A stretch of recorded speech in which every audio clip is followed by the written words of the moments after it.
સમાચારની શરૂઆત કરીએ અમદાવાદના નાના ચિલોડામાં ભૂતિયા ડિમોલિશનનો મુદ્દો અને એએમસીના નામે ડિમોલિશન કરનાર સામે હજુ પણ કાર્યવાહી નહીં. ડિમોલિશન કરનાર એજન્સી સામે હજુ સુધી ફરિયાદ દાખલ નથી થઈ. રાજપૂત એજન્સી સામે અરજી છતાં કાર્યવાહી ન થતા સવાલો ઉભા થઈ રહ્યા છે.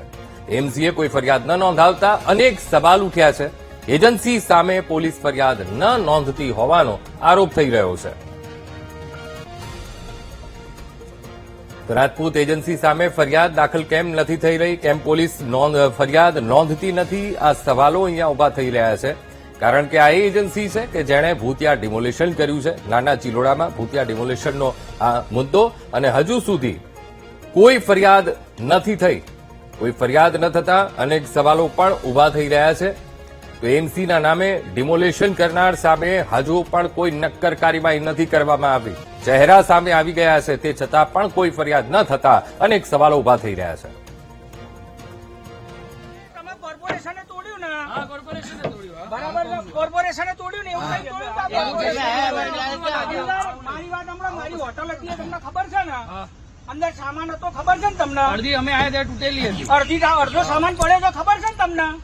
બરાબર, તમે માથે રહીને તોડાવડાયું. ના ના અમે માથે કઈ વાંધો નહીં.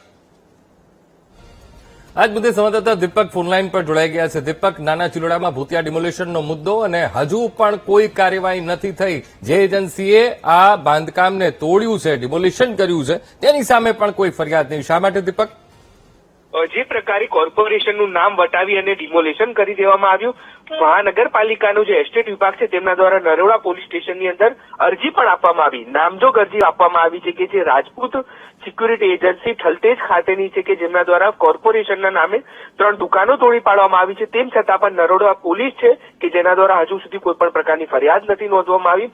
ભીનું ક્યાંક સંકેલાતું હોય તે પ્રકારનું જે લાગી રહ્યું છે. કારણ કે ગઈકાલે આખું ડિમોલેશન થઈ ગયું મહાનગરપાલિકાના નામે અને નામજોગ ફરિયાદ આપવામાં આવી છે. તેમ છતાં પણ જે રાજપૂત સિક્યુરિટી એજન્સી છે ઠલતેજની તેની સામે કાર્યવાહી નથી થઈ. એટલે કે અનેક સવાલો ઉભા થઈ રહ્યા છે કે જે રાજપૂત સિક્યુરિટી એજન્સી છે તેને કોનું પીઠબળ છે. કારણ કે તેના દ્વારા ખોટી ઓળખ આપી અને તેમના બાઉન્સરો દ્વારા ડિમોલેશન કરી દેવામાં આવ્યું, બુલડોઝર ફેરવવામાં આવ્યું અને હવે જયારે ખોટી ઓળખ આપી છે તેમ છતાં પણ તેની સામે કાર્યવાહી નથી થઈ રહી. તે અનેક સવાલો ઉભા કરી રહ્યું છે. અંકુર, બિલકુલ દીપક, સમગ્ર માહિતી સાથે જોડાવા બદલ આપનો આભાર.